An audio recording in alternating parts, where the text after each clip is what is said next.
Assalamu alaikum. I am back. দর্শক, হঠাৎ লাহোর কালান্দার্সের দলে আবারও যোগ দিলেন বাংলাদেশের লেগ স্পিনার রিশাদ হোসেন। ইতিমধ্যে অবস্থান করছেন পাকিস্তানে।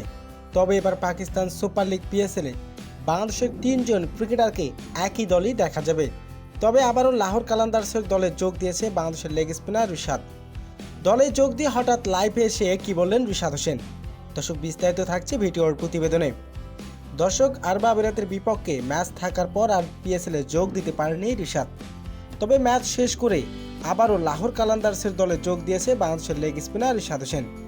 তবে লাহোর কালান্দার্সের হয়ে রীতিমতো বল হাতে বাজিবাদ করেছিলেন বাংলাদেশের লেগ স্পিনার রিশাদ হোসেন। লাহোর কালান্দার্সের হয়ে 5 ম্যাচে 9 উইকেট শিকার করেছেন রিশাদ।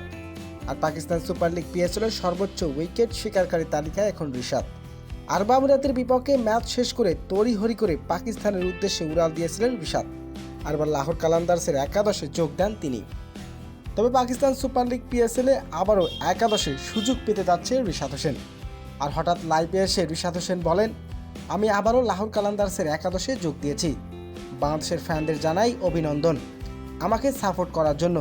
আর পাকিস্তান সুপার লিগ পিএসএলে লাহোর কালান্দার্সের হয়ে আমি আবারও খেলবো। তো দর্শক, রিশাদ কি লাহোর কালান্দার্সের হয়ে যোগ দেওয়াটা কি ঠিক হয়েছে? দর্শক, জানিয়ে দিন আপনার মূল্যবান মতামতটি কমেন্ট বক্সে।